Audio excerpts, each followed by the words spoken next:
अगर आप options trade करते हैं और प्राइमरीली ऑप्शन सेल करते हैं तो आपने ऑप्शन स्ट्रैडल स्ट्रेटजी जरूर ट्रेड की होगी। ऑप्शन स्ट्रैडल एक बहुत ही पावरफुल स्ट्रेटजी है जिससे आप कंसिस्टेंट रिटर्न्स बना सकते हैं, लेकिन उसको ट्रेड करने का एक सही तरीका होता है। किस पॉइंट इन टाइम पे किस आईवी पे हमें ऑप्शन स्ट्रैडल इनिशिएट करना चाहिए, कब हमें उसके डेल्टास हेज करने चाहिए, कब हमें उसको एडजस्ट करना चाहिए और किस पॉइंट इन टाइम पे हमें वो स्ट्रेटजी क्लोज करनी चाहिए, ये सब बहुत इंपॉर्टेंट है। चलिए शुरू करते हैं। सबसे पहले बेसिक्स की बात कर लेते हैं कि स्ट्रैडल होता क्या है, राइट? तो स्ट्रैडल में क्या है कि आपका जो भी फ्यूचर चल रहा है, अपने ऑप्शंस की जो प्राइसिंग होती है वो फ्यूचर के बेसिस पे होती है, ना कि स्पॉट के। तो ये हमें हमेशा याद रखना है कि फ्यूचर को फॉलो करना है। तो अपना जो फ्यूचर का प्राइस चल रहा है उसके जो नियरेस्ट स्ट्राइक हो गई वो मान लो एटीएम स्ट्राइक हो गई। तो एटीएम स्ट्राइक का कॉल और पुट दोनों अगर हम एक साथ एक ही डायरेक्शन में सेम एक्सपायरी के ट्रेड कर रहे हैं, तो फॉर एग्जांपल अगर 24 फेब की निफ्टी की एक्सपायरी है और निफ्टी का फ्यूचर फॉर एग्जांपल 24,850 चल रहा है, तो अगर हम 24,850 का कॉल ऑप्शन और पुट ऑप्शन या तो दोनों बाई करें और या तो दोनों सेल करें, तो वो हमारी स्ट्रेडल स्ट्रेटजी हो गई। ठीक है, एक में हो गए हम लॉन्ग स्ट्रेडल जिसमें हमने दोनों लेग बाय किए हैं, तो वो लॉन्ग स्ट्रेडल स्ट्रेटजी हो गई। और अगर हमने दोनों लेग सेल किए हैं तो वो शॉर्ट स्ट्रेडल हो गया। तो जनरली लोग जो है ज़्यादातर शॉर्ट साइड ट्रेड करते हैं, शॉर्ट स्ट्रेडल स्ट्रेटजी को ट्रेड करते हैं। लॉन्ग स्ट्रेडल के लिए थोड़ा इवेंट बेस्ड देखना पड़ता है अपने को, कि अगर कोई इवेंट आ रही है जिससे हमें ये एक्सपेक्टेड है कि वोलेटिलिटी एक्सपेंड होगी, उस केस में हम लॉन्ग स्ट्रैडल स्ट्रैटेजी को फॉलो करेंगे। तो अभी के लिए ये अज्यूम कर रहे हैं कि हम शॉर्ट स्ट्रैडल कर रहे हैं, तो शॉर्ट स्ट्रैडल स्ट्रैटेजी में और क्या-क्या चीज़ें इन्वॉल्व होती हैं वो समझने की कोशिश करते हैं। तो स्ट्रक्चर सिंपल है कि एट द मनी की जो कॉल है और एट द मनी का जो पुट है, सेम स्ट्राइक प्राइस के, सेम एक्सपायरी के हमने दोनों सेल कर दिए, तो वो शॉर्ट स्ट्रैडल स्ट्रक्चर हो गया। ये एग्जांपल दिया हुआ है पे ऑफ डायग्राम का। इसमें निफ्टी फेब का है, 24th फेब का eight the time of recording. 25,850 है दोनों कॉल और पुट के लिए। एक-एक लॉट दोनों सेल करके डाले हुए हैं इसमें। ठीक है, तो जो भी प्रीमियम है, so at the time of recording 24th Feb expiry का 25,850 का कॉल चल रहा था 197 और पुट चल रहा था 163 के आसपास। ठीक है, तो ये जो टोटल प्रीमियम कलेक्ट हुआ 196 प्लस 162, रफली अबाउट 358, राइट? सो 358 पॉइंट्स ऊपर या नीचे तक इस स्ट्रेटजी का पे ऑफ जो है वो पॉजिटिव होगा, लेकिन ये पे ऑफ पॉजिटिव एक्सपायरी का है। इसमें दो पे ऑफ होते हैं, अगर हम ये समझने की कोशिश करें तो कोई भी पे ऑफ डायग्राम आप डालोगे तो उसमें दो पे ऑफ दिखेंगे आपको। एक ये स्ट्रेट लाइन वाला पे ऑफ दिखेगा, ठीक है, जो ये पिरामिड शेप से जैसा जो बन रहा है वो, और एक ये कर्व्ड शेप जैसा बन रहा है वो है। तो ये जो ग्रीन लाइन है, जो सॉलिड ग्रीन लाइन है, ये होती है एक्सपायरी पे। सो अगर हम 25,850 पे हैं और एक्सपायरी 25,850 पे ही आ जाए, तो वहाँ के जो दोनों कॉल और पुट ऑप्शन है वो ज़ीरो हो जाएंगे। तो जो अपना प्रॉफिट है वो मैक्सिमम होगा, right? But that is on expiry. And ये जो ब्रेक इवन्स भी आ रहे हैं ना इसमें कि 358 पॉइंट्स का क्रेडिट है, तो 25,850 माइनस 358 डाउन साइड में, एंड 25,850 प्लस 358 अप साइड में। तो ये दोनों पॉइंट जो हो गए वो ब्रेक इवन हो गए अपनी इस ट्रेड के। But that break even is applicable only to expiry. अगर हम समझो ये रिकॉर्डिंग मिड फेब में हुई है, तो अगर 2 दिन बाद ही निफ्टी जो है वो 200 पॉइंट ऊपर हो जाए, तो the trade is still within the break even. 25,850 plus 200 is 26,050, which is still lesser than the break even, but the trade will lose because there is still time to expiry। और वो कितना loose करेगी, कैसे loose करेगी, वो कौन सी line बताती है? वो ये T+0 लाइन है। ठीक है, तो आप ये T+0 लाइन जो डॉटेड है, कोई भी आप सॉफ्टवेयर यूज करोगे उसमें ये पे ऑफ में आपको दिख जाएगी। तो हमेशा अपने को T+0 को फॉलो करना है कि T+0 कैसे बिहेव करेगी हमारी, अगर ट्रेड गलत या सही जाए। ठीक है, तो अगर यहाँ से 100 पॉइंट की मूव आ जाए, तो ऑल्दो हम within the break even है, बट पॉसिबल है कि T+0 लाइन जो है वो वहाँ से ब्लीड करना स्टार्ट कर दे, that is it is going sharply down, which means we might have to take a certain action. ठीक है, उसी को बोलते हैं हम कि स्ट्रैडल कब एडजस्ट करना है या कब उसको मैनेज करना है, राइट? अपने डेल्टास को कब हेज करना है एक स्ट्रैडल स्ट्रैटेजी में, तो वो हम बेटर जज कर सकते हैं अगर हम T+0 फॉलो करें rather than the pay of diagram. ठीक है, तो एक ये बात हो गई इसमें।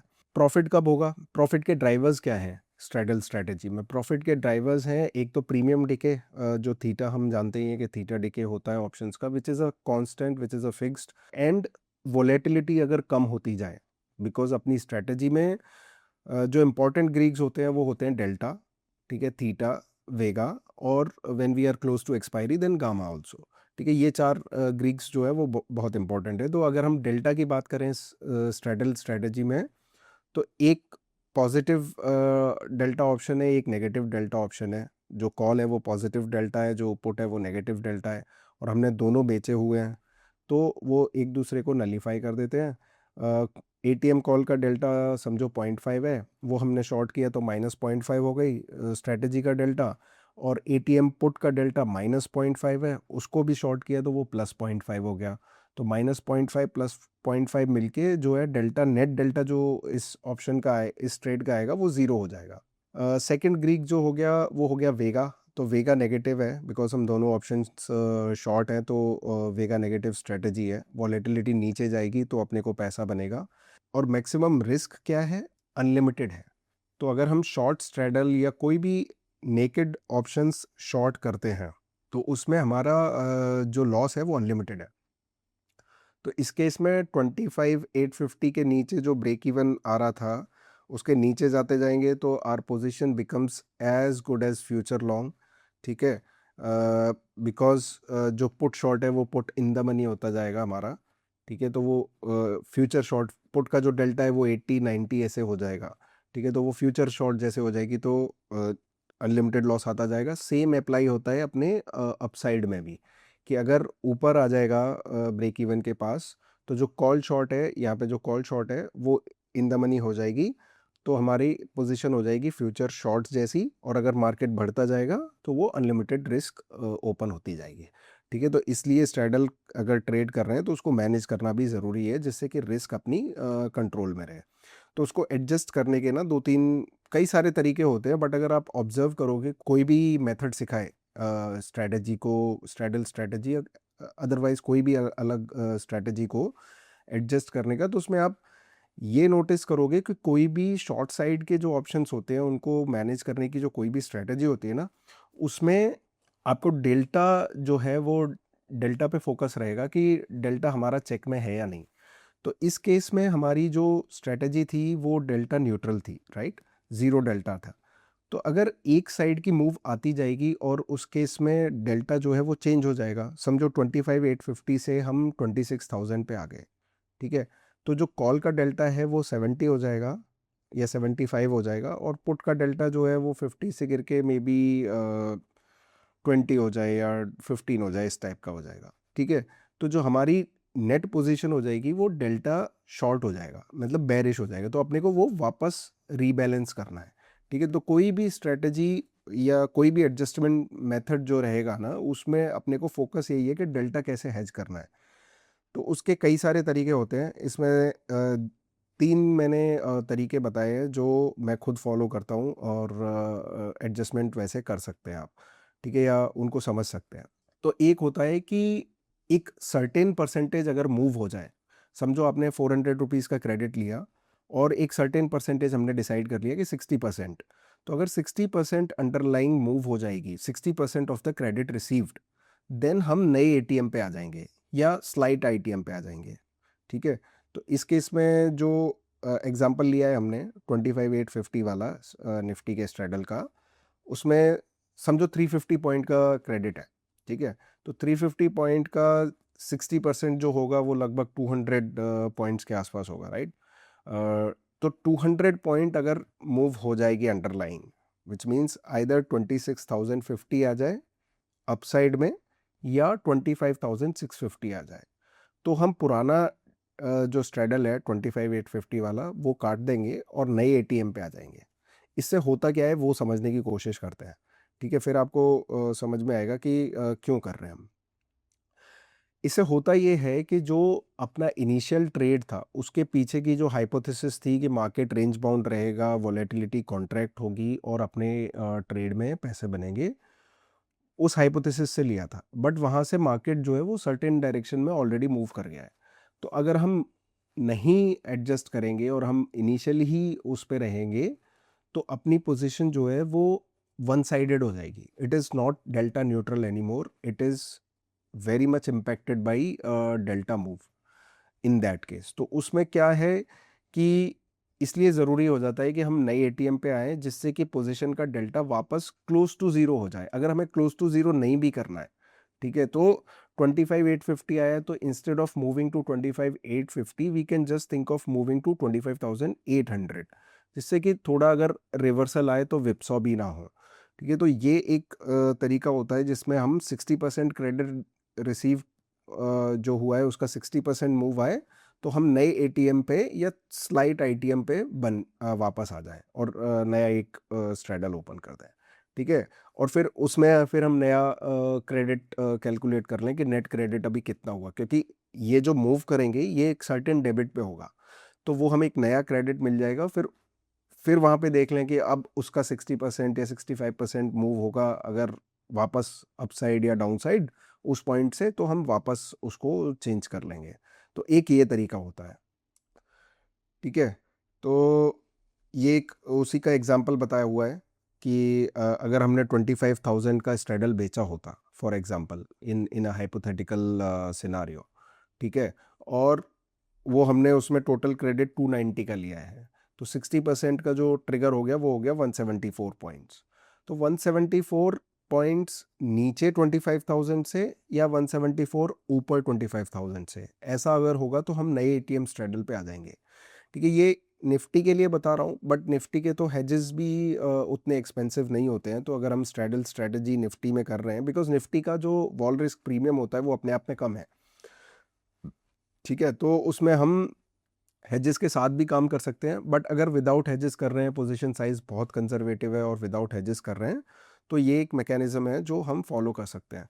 तो अगर 24,850 आ जाए या अपसाइड में 25,150 आ जाए, तो हम वापस नए एटीएम पे आके मूव हो सकते हैं, और 25,000 स्ट्रेडल क्लोज कर दिया और 24,850 पे हमने नया स्ट्रेडल इनिशिएट कर दिया।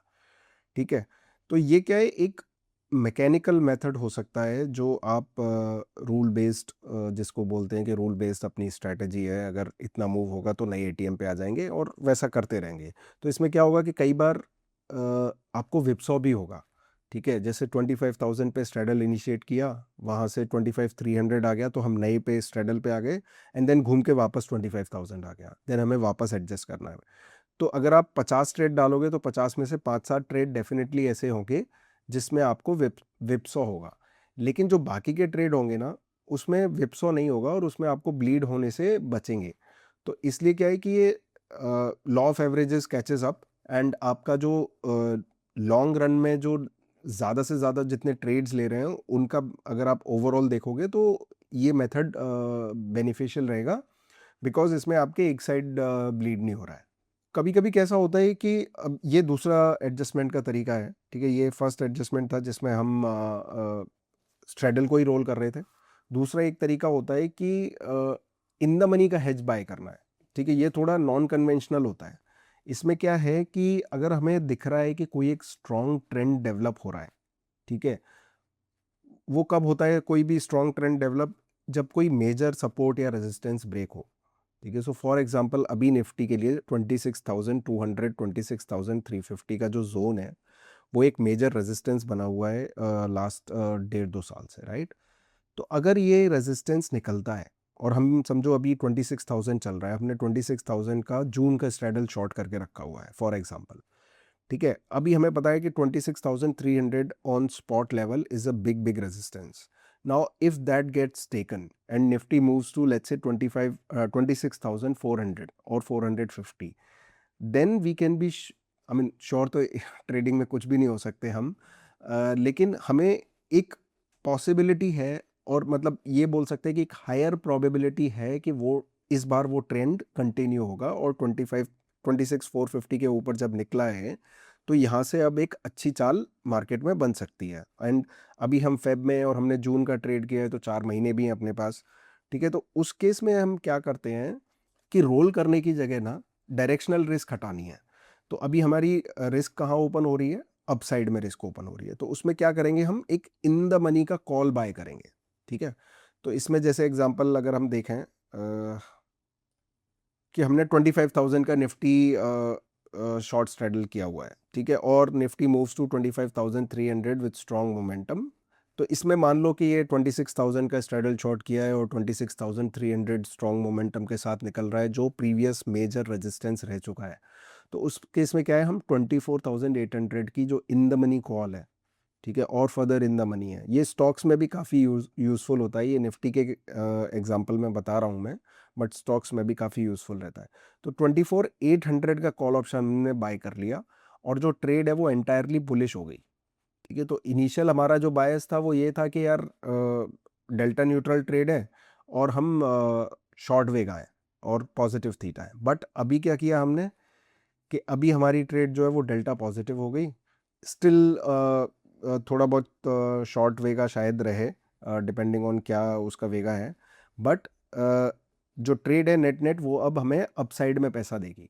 तो यहाँ पे क्या है, अगर व्यू हम हमारा समझो कि रियलाइज नहीं हुआ और 26,400 से वापस मार्केट नीचे आ गया 26,300 के नीचे, तो 100-150 पॉइंट जो है वो हमने 24,800 के कॉल में एक्स्ट्रा स्पेंड किए, वो हम वापस लॉस ले सकते हैं उतना, और उसी स्ट्रैडल पे बने रह सकते हैं। इससे होगा क्या कि अगर व्यू गलत भी हुआ तो हमें बहुत ज़्यादा नुकसान नहीं होगा, लेकिन जो दूसरा केस है कि अगर व्यू सही हो जाता और 26,400 के ऊपर मार्केट जो है वो तेज़ी से बढ़ता चला जाता, तो अपनी स्ट्रैटेजी में लॉस जो है वो काफ़ी तेज़ी से बढ़ता जाता। तो ये हमें थोड़ा इसमें डिस्क्रेशनरी बायस आता है थोड़ा सा, कि किस पॉइंट इन टाइम पे हमें वो डायरेक्शनल प्रोटेक्शन चाहिए या आईटीएम हेज बाय करना है, ठीक है? तो वो आपको थोड़ा सा जज करना पड़ेगा कि किस पॉइंट इन टाइम पे हमें ये करना है। ये जनरली वर्क करता है जब आप स्ट्रॉन्ग सपोर्ट्स और स्ट्रॉन्ग रेजिस्टेंस को मार्केट जो है वो टेक आउट करता है, फिर चाहे निफ्टी हो या आप स्टॉक्स ट्रेड कर रहे हो। तीसरा जो मेथड है वो आयन फ्लाई में कन्वर्ट करने का है। तो पहले जो 2 मेथड थे वो तब यूज़फुल हैं जब हमारा मतलब अंडरलाइंग अपने अगेंस्ट मूव हो रही है और पॉसिबली स्ट्रेटजी में लॉस आ रहा है। ये जो मेथड है ये तब हमें डिप्लॉय करना है जब स्ट्रेटजी में प्रॉफिट आ रहा है और स्ट्रेटजी एक्चुअली ग्रीन में चल रही है। ये कब होगा कि या तो आईवीज कोलैप्स हो जाएं, जनरली कोई मेजर न्यूज़ की वजह से कोई मेजर मूव है, वहाँ पे हमने वॉल स्पाइक हुआ है और वहाँ पे ट्रेड इनिशिएट की है, और फिर मूव सबसाइड हो जाए क्विकली, तो मेजर मेजर आईवी कोलैप्स हो जाते हैं उस केस में। तो वो है, या फिर कोई एक सर्टेन प्रॉफिट टारगेट है कि 20% स्ट्रैडल का प्रीमियम जो क्रेडिट रिसीव हुआ है उतना अचीव हो जाए। निफ्टी ने कुछ नहीं किया, हमने 26,000 का स्ट्रैडल डाला और 5-6 दिन तक निफ्टी ने कुछ नहीं किया, तो ऑब्वियसली आपने अगर 300 में बेचा है तो वो 250 रह गया है या 240 रह गया है। तो उस पॉइंट इन टाइम पे अपने प्रॉफिट को प्रोटेक्ट करने के लिए हम क्या कर सकते हैं कि जो स्ट्रैडल है उसको वहीं रहने दें और उसके हेजेस बाय कर लें, या अगर स्ट्रैडल थोड़ा बहुत मूव हो गया है तो नए एटीएम पे आ जाए और विद हेजेस आ जाए। उससे क्या होगा कि आपका जो बिकॉज वोलेटिलिटी क्या है ना, वो साइक्लिकल है, परसिस्टेंट है, दोनों है। तो अगर बहुत टाइम तक मार्केट मूव नहीं हुआ है और रेंज बाउंड है, कॉन्ट्रैक्शन है, तो वो वापस एक्सपेंड होगा, राइट?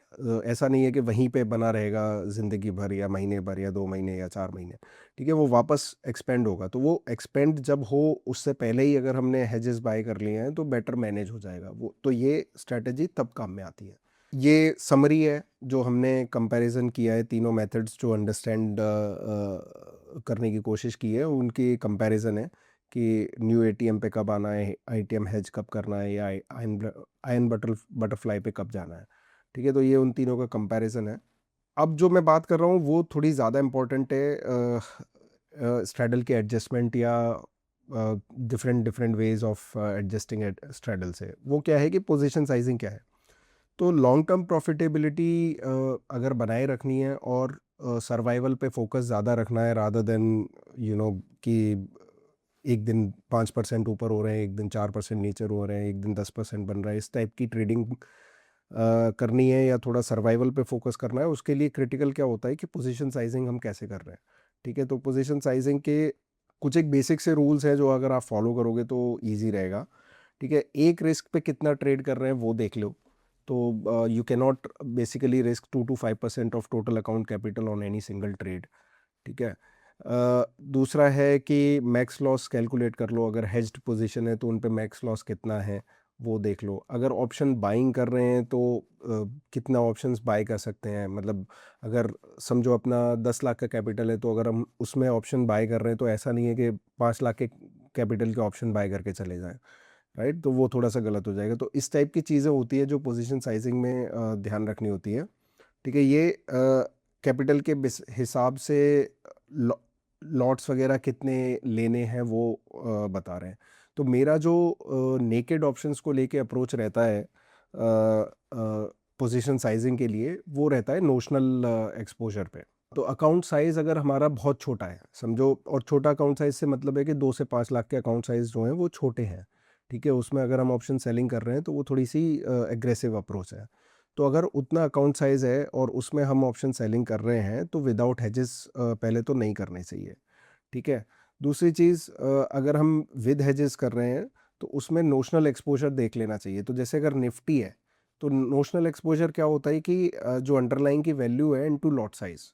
तो अभी निफ्टी की वैल्यू जो है वो 25,000 है।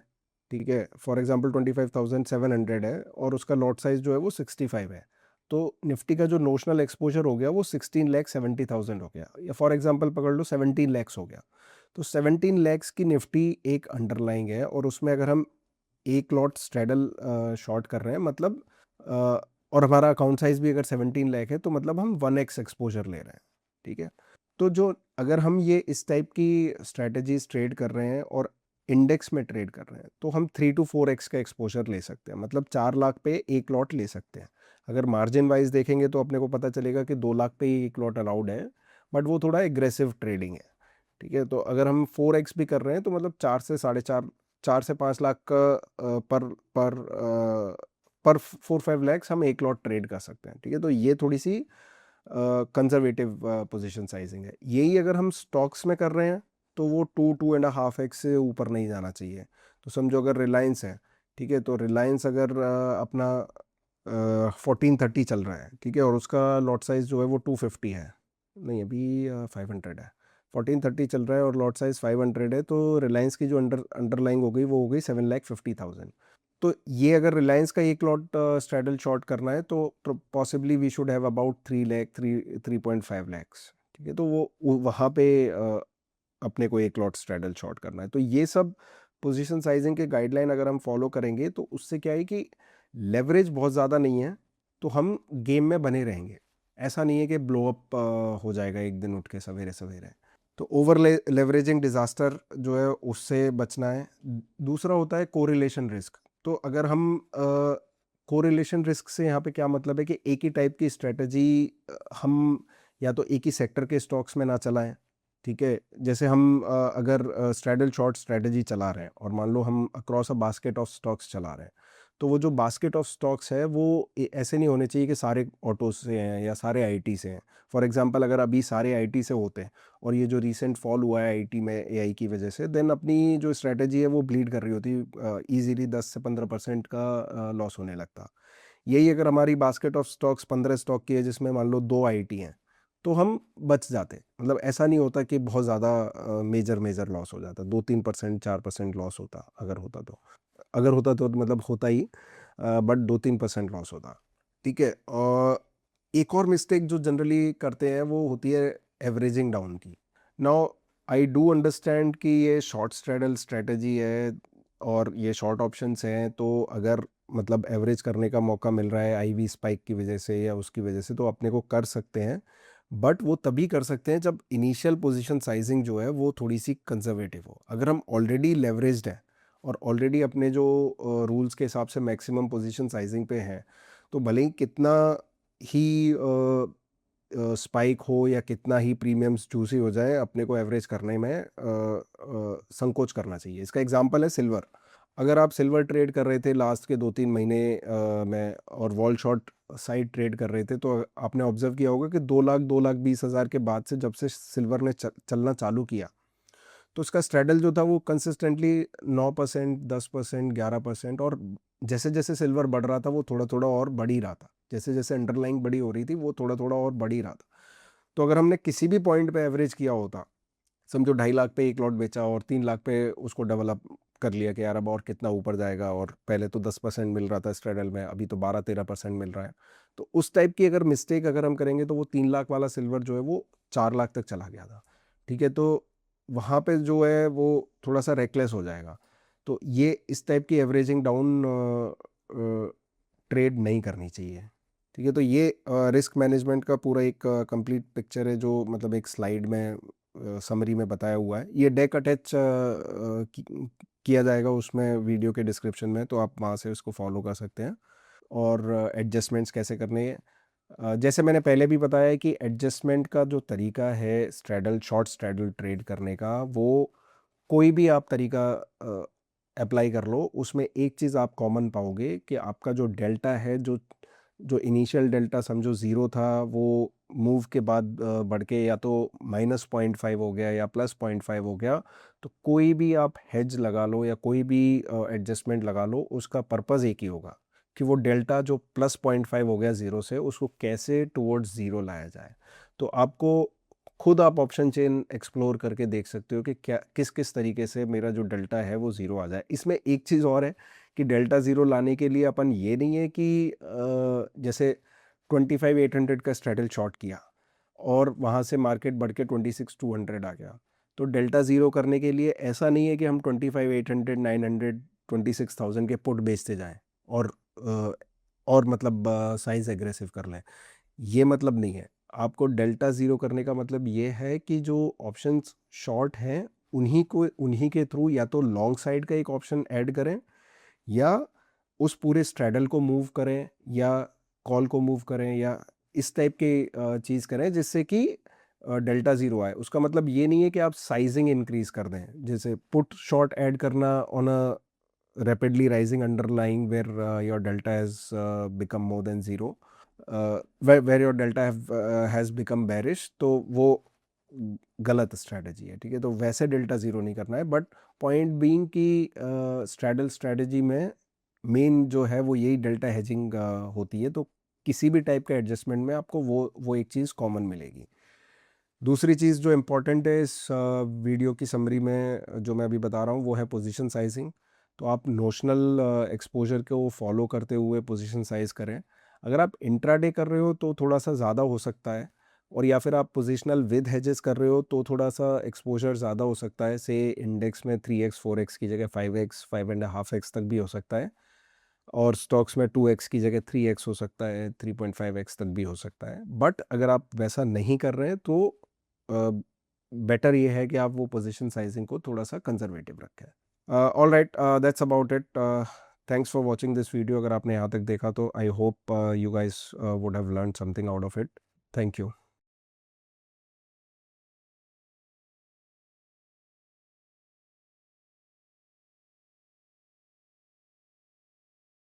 Investment in securities market are subject to market risks. Read all the related documents carefully before investing. Please read the risk disclosure documents carefully before investing in equity shares, derivatives, mutual fund, and or other instruments traded on the stock exchanges.